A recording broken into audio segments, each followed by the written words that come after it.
हाय, good morning बच्चों। तो कल हमने पढ़ा था एचआईवी के बारे में। एचआईवी के बारे में सब कुछ पढ़ा था। आज उसी के बेस्ड हम लोग क्वेश्चंस एंड आंसर्स करेंगे पीआर यादव के रिलेटेड। पीआर यादव से कॉन्टेक्ट में लेकर के उसके बाद हम लोग आज क्वेश्चन एंड आंसर करेंगे। तो चलिए स्टार्ट करते हैं। सबसे पहले आज का सबसे पहला क्वेश्चन है what does HIV stands for? What does HIV stands for? HIV का फुल फॉर्म कल हम लोगों ने आपको बताया था, human immunodeficiency virus.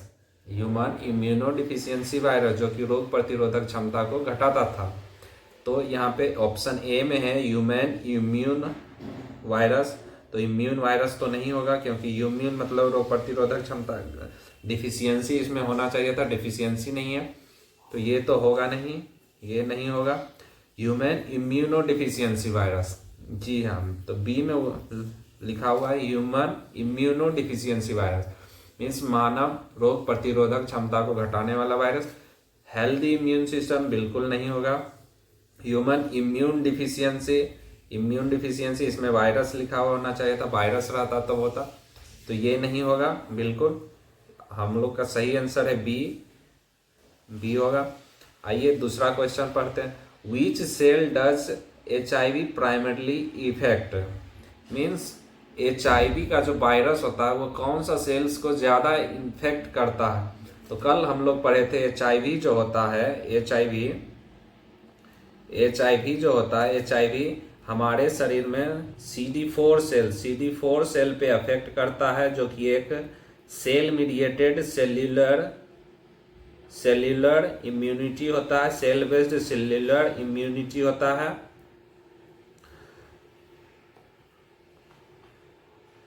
Cell based cellular immunity होता है, सेल्यूलर इम्यूनिटी जो कि बोन मेरो से ओरिजिन होता है, और जो मैच्योर होता है, मैच्योर वो थाइमस ग्लैंड पे होता है। तो CD4 सेल्स को ये डायरेक्ट HIV वायरस का CD4 सेल जो है टारगेट होता है। तो इसमें एरिथ्रोसाइट्स मीन्स RBC नहीं होता है, प्लेटलेट्स भी इसका नहीं होता है, न्यूरॉन्स जो कि सेल्स ऑफ ब्रेन, न्यूरॉन्स भी नहीं होता है। इसमें टी हेल्पर सेल को ही CD4 सेल्स हम लोग कहते हैं, तो टी हेल्पर सेल्स होगा यहाँ पे। Next question, which of the following is the primary mode of transmission? Which of the following is the primary mode of transmission? means HIV infection किस मोड ऑफ ट्रांसमिशन से फैलता है? जो नीचे दिया हुआ है इसमें किस मोड से फैलता है? तो कल हम लोगों ने पढ़ा था मेनली 4 तरह से। एक पहला जो होता है वो अनप्रोटेक्टेड सेक्सुअल इंटरकोर्स, अगर इन्फेक्टेड पार्टनर के साथ होगा तब फैल सकता है, या फिर कॉन्टामिनेटेड ब्लड ट्रांसफ्यूजन हो रहा है तो फैल सकता है, या फिर इन्फेक्टेड नीडल या फिर IV ड्रग यूजर्स हैं उसमें फैल सकता है, या फिर ऑक्यूपेशनल में फैल सकता है, या फिर ट्रांसप्लासेंटल वर्टिकल में उस समय फैल सकता है, या फिर ब्रेस्ट फीडिंग, इन सब कारणों से फैल सकता है। बाकी इन सब के अलावा कोई भी कारण हो नहीं फैलेगा। तो उसमें से देखते हैं, ए में है airborne droplets, means airborne droplets हवा के माध्यम से नहीं फैल सकता है। Injection of contaminated food, means contaminated अगर फूड हम लोग खाते हैं उससे, तो उससे HIV नहीं फैलता है। Casual contact means hand shake करना, गले मिलना या फिर साथ में खाना, ये सबसे नहीं फैलता है HIV जो होता है वो सेक्सुअल कॉन्टेक्ट, अगर हम लोग सेक्सुअल कॉन्टेक्ट में हैं, अगर हमारा पार्टनर HIV वायरस से इन्फेक्टेड है तो हमें हो सकता है सेक्सुअल कॉन्टेक्ट के कारण, बाकी सब किसी के कारण नहीं होगा। Which class of antiretroviral drugs? तो नेक्स्ट क्वेश्चन से देखते हैं, which class of antiretroviral drugs is primarily used to block reverse transcriptase? Means reverse transcriptase जो था रिवर्स ट्रांसक्रिप्टेज जैसे कि हम लोग ने पढ़ा था, HIV वायरस एक सिंगल स्ट्रैंड RNA वायरस होता है जिसको कि रिवर्स ट्रांसक्रिप्टेज के मदद से डबल स्ट्रैंडेड RNA वायरस में वो चेंज होता है। उसके बाद हमारे न्यूक्लियस मेन चेन से जुड़ता है इंटीग्रेज के माध्यम से, फिर प्रोटीन जो होता है उसको 24 पार्ट्स में डिवाइड करता है, मतलब तोड़ता है, न्यूक्लियस के मेन चेन को तोड़ता है। तो यहाँ पे देखिए इंटीग्रेज ऑप्शन ए में है इंटीग्रेज इनहिबिटर्स। इंटीग्रेज इनहिबिटर्स नहीं होगा। इंटीग्रेज इनहिबिटर्स का क्या काम होता है? इंटीग्रेज इनहिबिटर्स होता है DNA double stranded DNA virus को जब रिवर्स ट्रांसक्रिप्टेज की मदद से RNA वायरस DNA वायरस में चेंज हो जाता है, उसके बाद इंटीग्रेज क्या करता है? इंटीग्रेज उसको न्यूक्लियस के मेन चेन से जोड़ता है, न्यूक्लियस के मेन चेन से जोड़ता है। तो इंटीग्रेज इनहिबिटर्स उसी को मेन चेन से जुड़ने से रोकता है। उसके बाद प्रोटीज इनहिबिटर्स, प्रोटीज क्या करता है? प्रोटीज 24 पार्ट्स में न्यूक्लियस के मेन चेन को 24 पार्ट्स में डिवाइड करता है। तो प्रोटीज इनहिबिटर्स उसी को रोकता है, न्यूक्लियोसाइड रिवर्स ट्रांसक्रिप्टेज इनहिबिटर्स।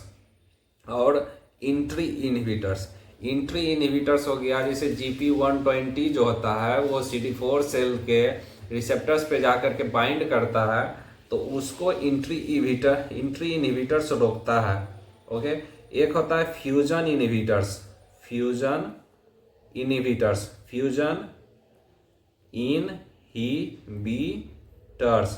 तो फ्यूजन इनहिबिटर्स क्या करता है? जब GP40 जो हमारा होता है, जो CD4 सेल में पेनिट्रेट करता है, तो फ्यूजन इनहिबिटर्स उसको रोकता है। इंट्री इनहिबिटर्स GP120 को अटैच होने से रोकता है। प्रोटीज इनहिबिटर्स क्या करता है? 24 पार्ट्स में न्यूक्लियस को तोड़ने से रोकता है। और इंटीग्रेज इनहिबिटर्स क्या करता है?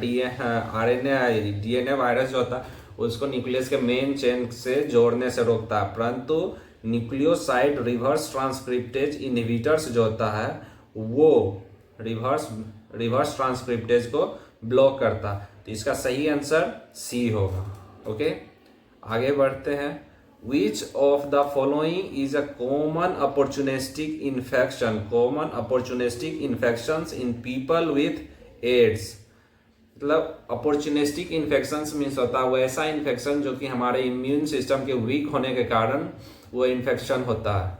दोज इन्फेक्शंस वैसा इन्फेक्शन जो कि जब हमारा इम्यून सिस्टम कमजोर हो जाता है उस वक्त जो अपॉर्चुनिस्टिक इन्फेक्शन सबसे ज़्यादा, उस वक्त जो इन्फेक्शन सबसे ज़्यादा था उसको हम लोग अपॉर्चुनिस्टिक इन्फेक्शंस कहते हैं।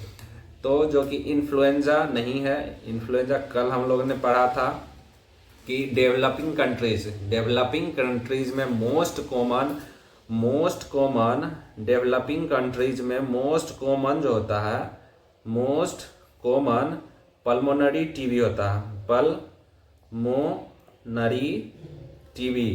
पल्मोनरी टीबी होता है।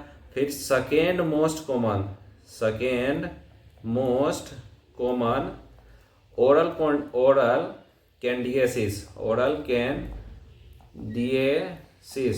कैंडिडियासिस होता है। पर in the world means developed countries और in the world most common opportunistic infection in the world जो होता है वो होता है न्यूमोसिस्टिक कार्नी न्यूमोनिया। वो होता है न्यूमोसिस्टिक, एक मिनट। ओके, ये हो गया मोस्ट कॉमन जो होता है डेवलपिंग कंट्रीज में पल्मोनरी टीबी होता है। Second most common oral candidiasis होता है। उसके बाद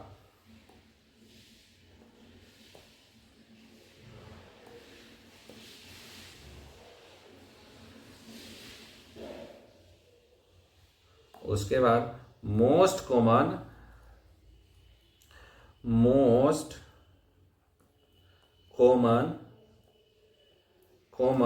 इन वर्ल्ड जो है वो न्यूमोसिस्टिक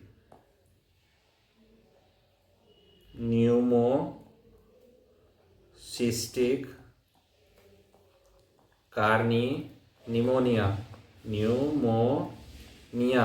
ओके, वर्ल्ड में न्यूमोसिस्टिक कार्नी निमोनिया होता है। तो यहाँ ऑप्शन में देखते हैं, ऑप्शन ए है हमारा ऑप्शन ए में है ट्यूबरक्लोसिस, बिल्कुल tuberculosis most common opportunistic infections in developing countries. Developing countries में मोस्ट कॉमन अपॉर्चुनिस्टिक इन्फेक्शन जो है वो टीबी होता है। इन्फ्लुएंजा बिल्कुल नहीं होता, हेपेटाइटिस अपॉर्चुनिस्टिक इन्फेक्शन होता ही नहीं है, चिकन पॉक्स अपॉर्चुनिस्टिक इन्फेक्शन नहीं होता। अगला question, what is the window period? Window period for HIV testing. What is the window period for the HIV testing? एक विंडो पीरियड होता है, एक इंक्यूबेशन पीरियड होता है। इंक्यूबेशन पीरियड, तो विंडो पीरियड आइए पर विंडो पीरियड क्या होता है? जब HIV वायरस या कोई भी वायरस हमारे बॉडी में एंट्री करता है, एंट्री से लेके एंटीबॉडी बनने तक का, एंटीबॉडीज हमारे शरीर में एंटीबॉडीज बनने तक का और लेबोरेटरी टेस्ट में पॉजिटिव आने तक का जो समय होता है उसको विंडो पीरियड बोलते हैं। जबकि एक होता है इंक्यूबेशन पीरियड। इंक्यूबेशन पीरियड को बोलते हैं जब हमारा कोई फॉरेन ऑर्गेनिज्म हमारे बॉडी के अंदर करता है, उस समय से लेकर के जब तक पहला सिम्टम्स, फर्स्ट सिम्टम जब तक नहीं शो करता है, उस समय को इंक्यूबेशन पीरियड कहते हैं। तो what is the window period? यहाँ पे विंडो पीरियड पूछ रहा है, मीन्स कब तक? घुसने से, एंट्री लेने से, फर्स्ट एंट्री लेने से लेबोरेटरी पॉजिटिव आने तक, लेबोरेटरी पोस्ट पॉजिटिव आने तक के इन्फेक्शन के पीरियड को विंडो पीरियड कहते हैं। इसका होता है HIV का विंडो पीरियड जो होता है 3 से 8 वीक का होता है, 3 to 8 वीक। तो फर्स्ट ऑप्शन में दिया गया 6 to 8 वीक, गलत है। थर्ड में 1 से 3 वीक, तो 3 से 8 वीक यहाँ पे कर रहे थे। 3 से 4th मंथ तक डी में दिया गया तो डी गलत हो गया। सेकेंड में 2 to 6 वीक्स इसमें है, और सी में 1 to 3 वीक्स। 1 to 3, तो यहाँ पे 3 से लेके 8 तक लिया गया। तो यहाँ पे सबसे अच्छा ऑप्शन है बी, 2 से 6, जिसमें कि मैक्सिमम सारा कवर हो रहा है। तो बी 2 से 6 में। ओके, अगला क्वेश्चन चलते हैं। Which of the following is a common side effect of antiretroviral therapy? Antiretroviral therapy जो होता है वो HIV के पेशेंट में, HIV इन्फेक्टेड पेशेंट में दिया जाता है। तो इसका कॉमन साइड इफेक्ट पूछ रहा है कि कॉमन साइड इफेक्ट इसका क्या होता है। तो common side effect weight loss, बिल्कुल नहीं वेट लॉस, क्योंकि वेट लॉस तो उसका साइन एंड सिम्टम्स में आता है। हेयर लॉस तो common sign and symptom, hair loss side effects of chemotherapy का साइड इफेक्ट्स होता है hair loss. Increase energy, HIV में कभी इंक्रीज एनर्जी नहीं होता तो साइड इफेक्ट्स में हाइपरग्लाइसीमिया। ओके, सबसे ज्यादा हाइपरग्लाइसीमिया, साइड इफेक्ट्स में हाइपरग्लाइसीमिया होगा यहाँ पे। उसके बाद अगला क्वेश्चन है, what does a CD4 count below 200 cells? CD4 count below 200 cells मतलब CD4 काउंट 200 से कम जब CD4 सेल्स हो जाता है तो वो किस चीज को इंडिकेट करता है? तो सबसे पहले है माइल्ड HIV इन्फेक्शन। कल हम लोग पढ़े थे कि जब CD4 सेल्स का काउंट 200 से घट जाता है तो उसको हम लोग एड्स कहते हैं। एड्स जो कि last stage of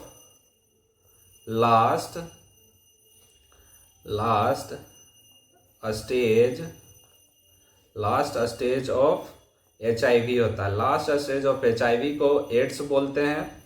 last stage of HIV को हम लोग एड्स बोलते हैं। और CD4 सेल जब 200 से घट जाता है, 200 से जब कम हो जाता है CD4 सेल्स, तो उस कंडीशन को हम लोग एड्स कहते हैं, एड्स। ओके, तो यहाँ पे देखते हैं ऑप्शन में माइल्ड HIV इन्फेक्शन कभी 200 से जब कम होगा तो वो एड्स हो जाएगा। बी में एड्स है तो हमारा बी में एड्स दे रहा है। सी में दे रहा है एक्यूट HIV इन्फेक्शन, बिल्कुल नहीं। HIV रेसिस्टेंस मतलब HIV रेसिस्टेंस हो गया, नहीं, बिल्कुल नहीं। तो बी इसका सही आंसर होगा। CD4 cells count less than 200 is known as AIDS. Okay, तो अगला क्वेश्चन हम लोग देखते हैं। Next question, which test is used to detect HIV in the blood? कौन सा टेस्ट है जो कि HIV को ब्लड में जांचता है? तो फर्स्ट है rapid HIV antibody test, second है CBC complete blood count test, liver function test और यूरिन एनालिसिस। तो यहाँ पे यूरिन एनालिसिस जो है ये तो यूरिन के लिए है, यूरिन का इसमें कोई HIV में कोई रोल नहीं, यूरिन का कोई रोल नहीं होता, यूरिन से भी इन्फेक्शन HIV वायरस का इन्फेक्शन नहीं फैलता। लीवर फंक्शन टेस्ट, तो लीवर फंक्शन टेस्ट का यहाँ कोई HIV में कोई काम नहीं है, लीवर फंक्शन टेस्ट जो कि लीवर का फंक्शन को बताता है। CBC complete blood count, complete blood count से इसमें कोई नहीं है। हाँ, एक साइन एंड सिम्टम्स आता है जब HIV का थर्ड स्टेज में सीवियर एनीमिया देखने को मिलता है, बट इससे हमको ये नहीं पता चलता है कि इसमें HIV पॉजिटिव है या negative. But rapid HIV antibody test, rapid HIV antibody test जो है ये हमको HIV के बारे में बताता है। ओके, तो नेक्स्ट क्वेश्चंस पे आते हैं। 11 number, which of the following is not a common symptoms of HIV AIDS. मतलब नीचे दिए गए जो सिम्टम्स हैं, साइन एंड सिम्टम्स हैं, वो कौन सा ऐसा सिम्टम्स है जो कि HIV का नहीं है। तो फर्स्ट में देखते हैं क्रोनिक डायरिया, बिल्कुल है HIV का साइन एंड सिम्टम, जो कि थर्ड स्टेज में क्रोनिक डायरिया देखने को मिलता है। persistent diarrhea persistent more than 1 month, unexplained weight loss, बिल्कुल। सेकेंड स्टेज ऑफ HIV में हम लोग को 10% वेट लॉस देखने को मिलता है, थर्ड स्टेज में more than 10%, and fourth stage जिसको कि एड्स भी बोलते हैं, फोर्थ स्टेज में मोर देन 50% वेट लॉस देखने को मिलता है। persistent fever more than 1 month हम लोग को स्टेज थर्ड में देखने को मिलता है। पर इंक्रीज्ड एपिटाइट हम लोगों को नहीं देखने को मिलता। तो यहाँ पे ये सही हो जाएगा कि ये sign increase appetite is not a sign and symptoms of the HIV infection. आगे बढ़ते हैं। Which of the following is not a way HIV is transmitted. मतलब इनमें से कौन सा ऐसा है जिसके द्वारा HIV ट्रांसमिशन नहीं होता। तो फर्स्ट है अनप्रोटेक्टेड सेक्सुअल कॉन्टैक्ट। तो हम लोगों ने 5 चीज पढ़ा था जिसके थ्रू फैलता है। Unprotected sex, unprotected intercourse with the infected partner, contaminated blood transfusion, IV drug users या फिर कॉन्टामिनेटेड नीडल्स ऑक्यूपेशनल में देखने को मिलता है, प्लासेंटल ट्रांसप्लासेंटल में देखने को मिलता है, या फिर ब्रेस्ट फीडिंग में देखने को मिल सकता है। तो यहाँ क्या है, sharing needles, blood transfusion with contaminated blood and casual contact. तो कैजुअल कॉन्टैक्ट मीन्स हगिंग, गले मिलना, हग करने से, शेकिंग हैंड, हाथ मिलाने से नहीं, हाथ मिलाने और हगिंग शेकिंग से कभी नहीं HIV इन्फेक्शन ट्रांसमिशन होता। नोट रिस्क में मैंने आपको कल बताया था कि साथ खाने से, हैंड से करने से, गले मिलने से, बैठने से, बोलने से, सलाइवा से, यूरिन से, फीकल कांटेक्ट से, इस सब से HIV नहीं फैलता। ठीक ना। Next questions, which group is most at risk for HIV transmission. मतलब नीचे दिए गए ऑप्शन में से कौन सा ग्रुप जो है वो सबसे ज्यादा HIV ट्रांसमिशन के रिस्क पे है। एल्डरली इंडिविजुअल्स से इसका कोई मतलब नहीं है। प्रेग्नेंट वुमेन से इसका कोई मतलब नहीं है HIV का। चिल्ड्रेन अंडर 5 years ओल्ड कोई मतलब नहीं बनता। Men who have sex with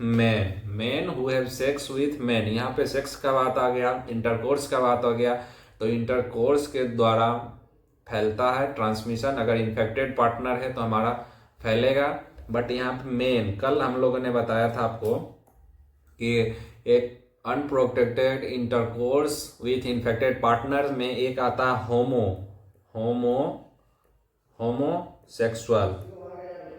homosexual और एक आता है heterosexual. Okay, homosexual and heterosexual. Homosexual means same gender homosexual, homosexual means same gender के साथ इंटरकोर्स। उसके बाद हेट्रोसेक्सुअल में आता है अपोजिट जेंडर के साथ इंटरकोर्स। ओके, तो होमोसेक्सुअल जो होता है, होमोसेक्सुअल में हाईएस्ट होमोसेक्सुअल में means male with male and female with female इसमें जो है हाईएस्ट रेट ऑफ ट्रांसमिशन है, मतलब सबसे ज्यादा इसमें होगा। हाईएस्ट रेट ऑफ ट्रांसमिशन जो है इसमें देखने को मिलेगा। और मोस्ट कॉमन जो है ये heterosexual means M with F and F with M. Most common ये देखने को मिलता है, but highest rate of transmission जो होता है वो होमोसेक्सुअल में देखने को मिलता है। तो यहाँ पर सी ऑप्शन करेक्ट हो जाएगा।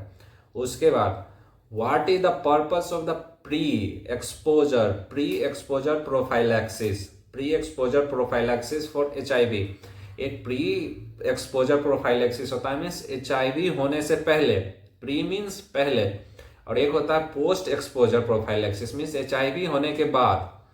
तो पर्पस मतलब प्री एक्सपोजर प्रोफाइलैक्सिस का क्या पर्पस है? तो ऑप्शन ए में देखते हैं क्योर HIV, मतलब HIV को ठीक करना। जब HIV हुआ ही नहीं है तो उसको ठीक हम लोग क्या करेंगे? Prevent HIV infection in the high risk individuals, treating existing HIV infection means जो HIV इन्फेक्शन है उसको ट्रीट करना। तो HIV इन्फेक्शन तो है ही नहीं क्योंकि प्री एक्सपोजर का बात किया है। क्योर HIV हो ही नहीं सकता क्योंकि HIV उसको है ही नहीं, तो ठीक क्या करेगा? Reduce the viral load. Viral load means होता है कि वायरल लोड को यहाँ पे कम करना। वायरल जब HIV इन्फेक्शन रहेगा तब ना हम लोग वायरल लोड कम करेंगे। बट यहाँ पे एक ऑप्शन दिखा रहा है कि prevent HIV infection in higher risk individual means एक ग्रुप होता है जैसे कि सेक्स वर्कर का, एक उसका बीच का ग्रुप, एक होता है जो कि इधर कहीं से उसको कोई मतलब नहीं रहता, अपना नॉर्मल लाइफ जीते रहता है। एक होता है कि सेक्स वर्कर या मोस्टली हाईली जो रिस्क होता है, हाईली रिस्क सेक्स वर्कर में देखने को मिलता है। वहां पे जो कॉन्टेक्ट रख रहा है और जो व्यक्ति कॉन्टेक्ट नॉर्मल आदमी से भी कॉन्टेक्ट रख रहा है, मतलब दोनों साइड कॉन्टेक्ट रख रहा है, तो वो इधर का इन्फेक्शन ला करके इधर ला सकता है। तो वैसा व्यक्ति मोर एट हाई रिस्क होता है। तो यहाँ पे बी आंसर, बी सही होगा। Prevent HIV infection in high risk, मतलब जिसमें जो व्यक्ति हाई रिस्क पे है, जो कि हाई रिस्क पे है, बस हाई रिस्क पे। ओके, नेक्स्ट क्वेश्चन देखते हैं। Which of the following medications is commonly used for post-exposure prophylaxis? Which of the following medications is commonly used for the post-exposure prophylaxis?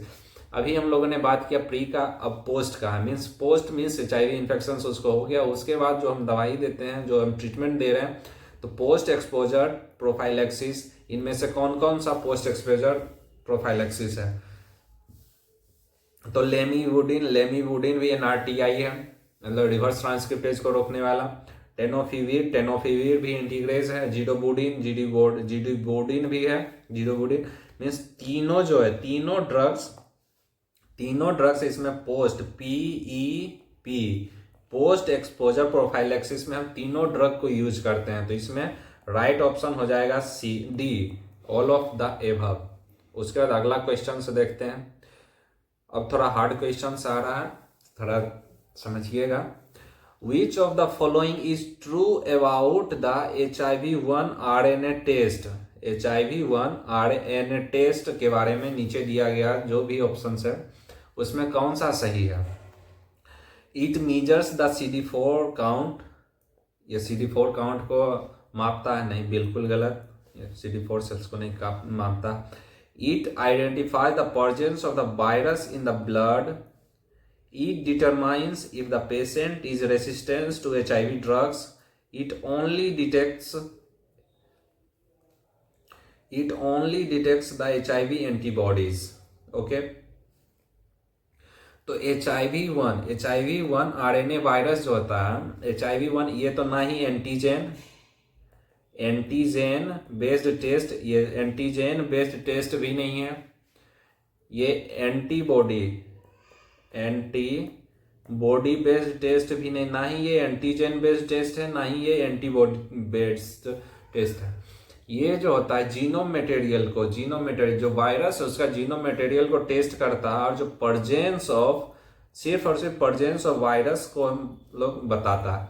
इसका यूज कहाँ करते हैं? इसका यूज जैसे कि किसी को अभी नीडिलस्टिक इंजरी हो गया, नीडिलस्टिक हो गया, तो तुरंत में उसको पता करना, तो तुरंत में पता करने के लिए हम लोग HIV-1 RNA टेस्ट का उपयोग करते हैं। या फिर कहीं भी ब्लड कैंप लगाए हैं, कोई भी ब्लड डोनेट करने आ रहा है तो उसको चेक करना पड़ेगा फर्स्ट, तो वहां पे चेक करने के लिए HIV-1 RNA टेस्ट का हम लोग उपयोग करते हैं। Next 17 number, what is the most common opportunistic infections in the HIV infected individuals in developing countries?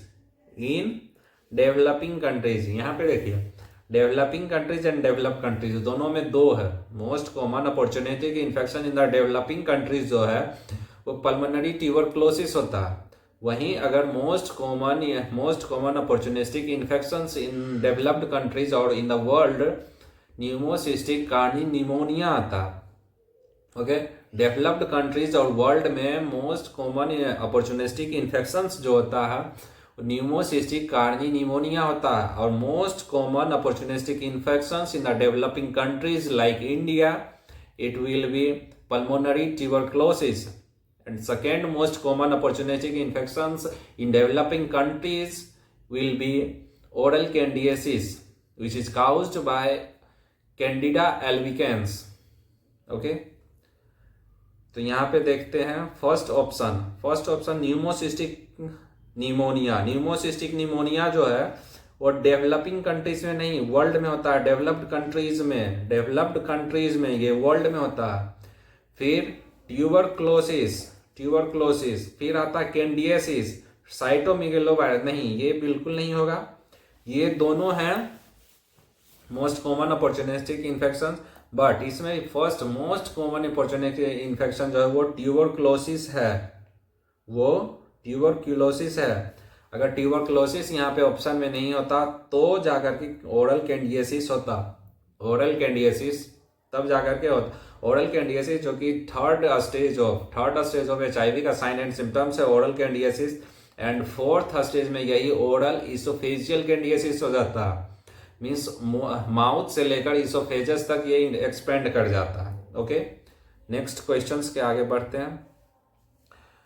Which of the following is a method to prevent mother to child transmission of HIV? Means किसी mother को, कोई pregnant women है, उसको HIV है तो उसके बच्चे को HIV ना हो, उसके लिए हम लोग क्या करते हैं?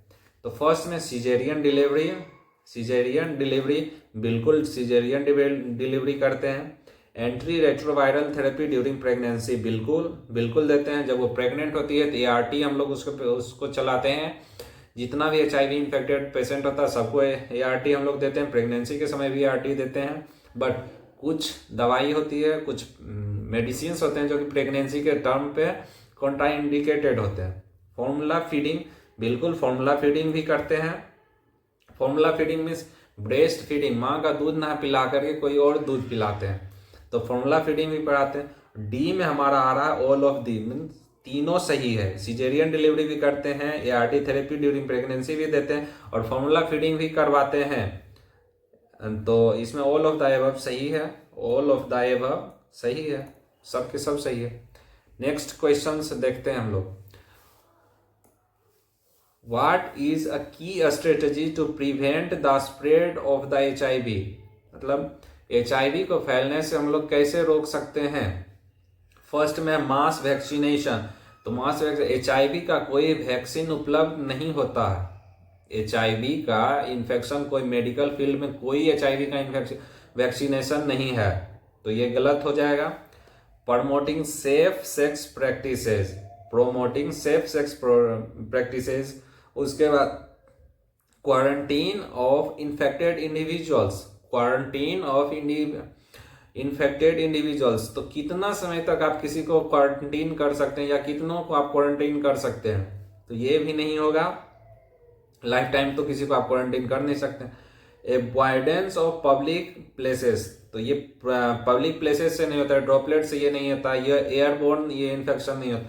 तो promoting safe sex during practices, promoting safe sex during practices means intercourse करने समय हम लोग safe practice means use of protection, okay, हम लोग ध्यान से करेंगे, यही सही होगा। तो सही ऑप्शन है B. Okay, next question, which statement is not correct about advanced HIV disease, तो एडवांस्ड HIV डिजीज के बारे में WHO world health organisation and national AIDS control organisation जो होता है, उसने कहा था कि एडल्ट्स के लिए less than CD4 cells count less than 200 रहना चाहिए, या फिर स्टेज 3 या 4th में रहना चाहिए। फॉर एडोलिसेंट मतलब 5 साल से अगर बड़ा है कोई, फॉर एडोलिसेंट्स CD4 सेल्स का काउंट 200 से कम रहना चाहिए, या फिर स्टेज 3rd में या स्टेज 4th में रहना चाहिए। और अगर वो 5 साल से छोटा है, 5 साल से अगर छोटा है, तो उसको जो 5 साल से बच्चा जो छोटा है और HIV पॉजिटिव है, उसके बाद अगर वो ART नहीं ले रहा है, तो वो भी एडवांस्ड HIV में आएगा। एडवांस्ड HIV डिजीज में वो भी शामिल होगा, प्लस एडोलिसेंट जिसका कि CD4 सेल्स काउंट 200 से ज्यादा 200 से कम है। और या तो एडोलिसेंस में 2 क्राइटेरिया रखा गया, या तो CD4 सेल्स काउंट 200 से कम होगा, या फिर स्टेज 3 या 4th में रहना चाहिए। और या तो 5 साल से अगर कम का है, तो 5 साल से कम में रखा गया कि उसको HIV है प्लस ART नहीं ले रहा, तो उसको शामिल किया जाएगा। यहाँ देखते हैं ऑप्शन क्या क्या है। For adults it means CD4 cell count less than 200, तो ये तो सही है। फॉर एडोलिसेंट्स हु स्टोज, ये भी सही है, अभी भी मैंने बताया, ये भी सही है। For children below 5 years HIV positive हुआ, 5 साल से छोटा है, HIV पॉजिटिव है और ART नहीं ले रहा है, तो ये भी मैंने अभी बताया, ये भी सही है। डी में क्या है, for children more than 5 years, for children जो कि 5 साल से बड़ा है और HIV पॉजिटिव है, who are not receiving ART means अगर 5, अभी मैंने क्राइटेरिया बताया कि अगर 5 साल से बड़ा है तो फिर वो एडोलिसेंट में वो, तो फिर वो अलग क्राइटेरिया, वो 200 से कम CD4 count cell plus stage 3 या 4th में होना चाहिए, इस क्राइटेरिया में आ जाता है। तो इसलिए ये जो है ये गलत है, बाकी तीनों सही है।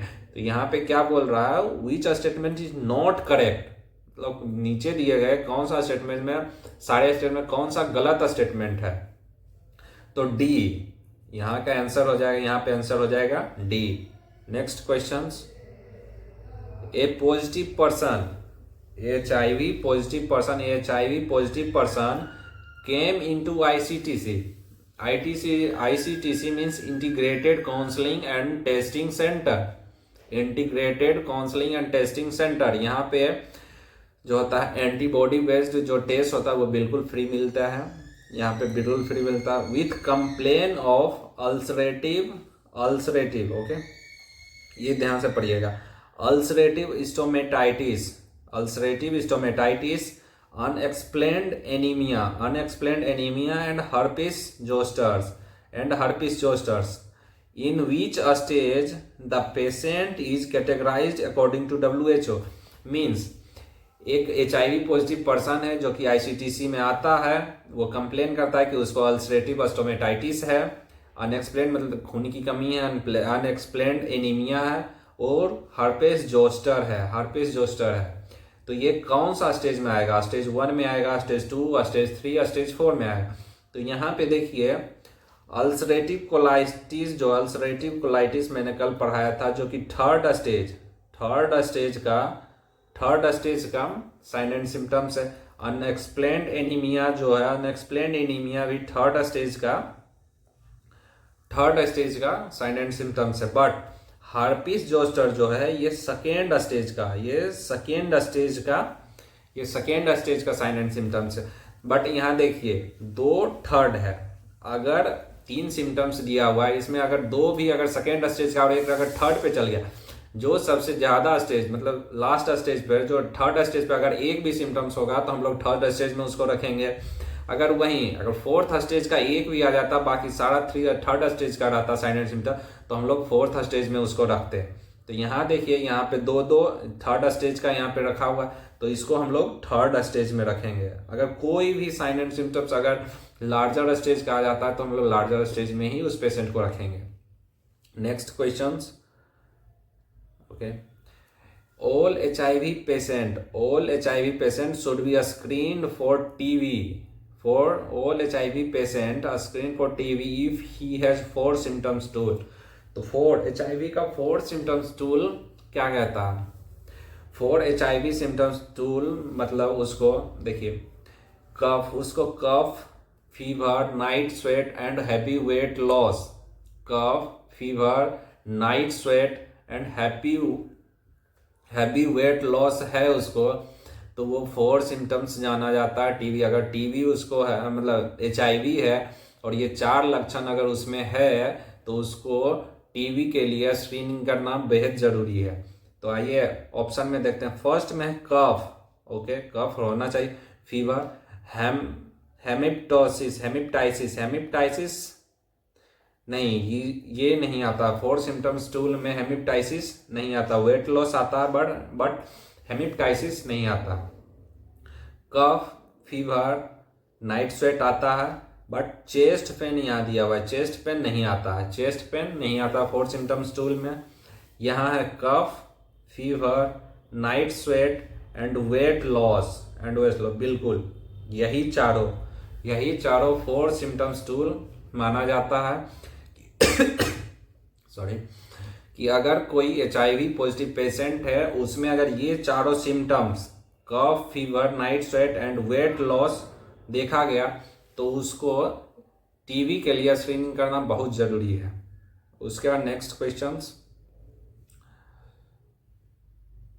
Which a statement is correct about starting ART? Means नीचे दिए गया स्टेटमेंट जितना भी उसमें से ART के रिगार्डिंग कौन सा स्टेटमेंट सही है? तो first, informed consent should be taken before initiating ART। Means ART शुरू करने से पहले हमको कंसेंट लेना जरूरी है। All the patient with clinical stage 3 and 4 and to those with CD4। देखिए CD4 less than 350 need to be put on CBT means होता है CPT मीन्स होता है cotrimoxazole preventive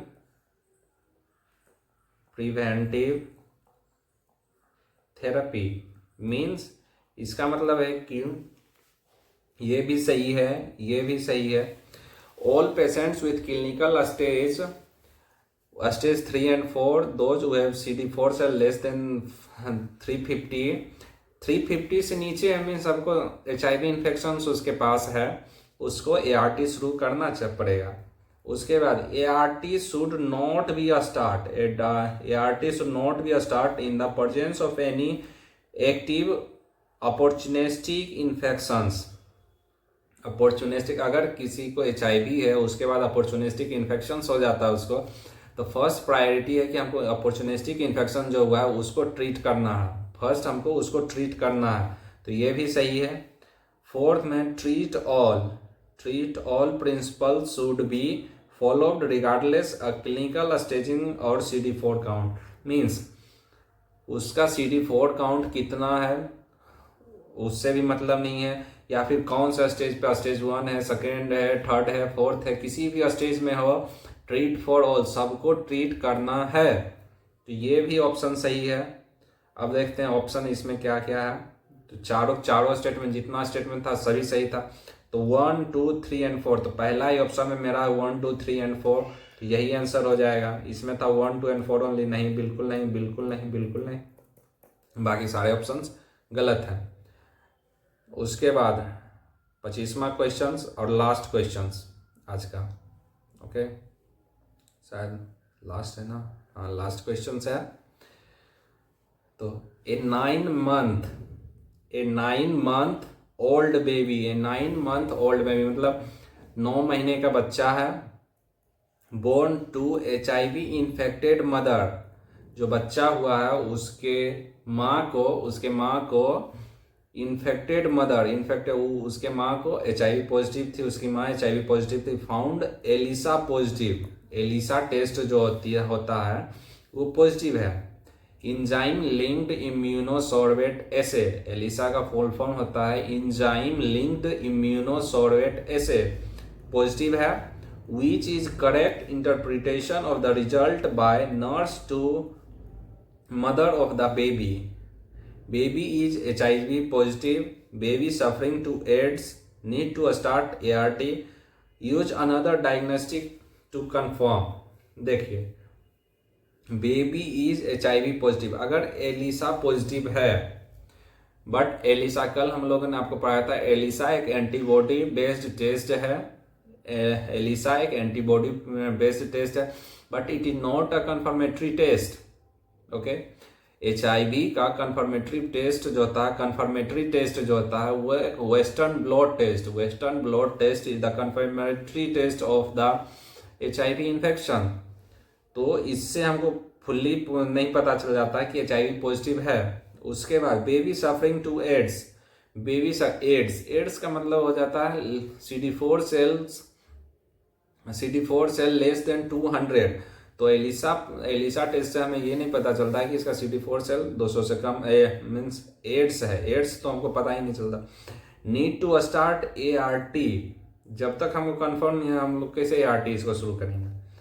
use another diagnostic test to confirm, मतलब दूसरा diagnostic test हम लोग करेंगे कंफर्म करने के लिए, बिल्कुल डी आंसर हमारा सही होगा।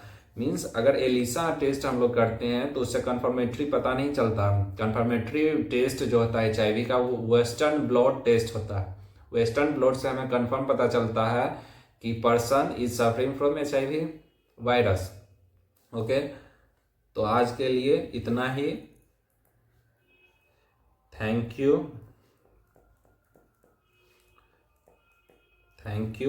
ओके। और ज़रूर बताइएगा कि कल नेक्स्ट वीडियो किस टॉपिक पे देखना चाहते हैं, ज़रूर बताइएगा कमेंट सेक्शन में। Thank you, have a great day.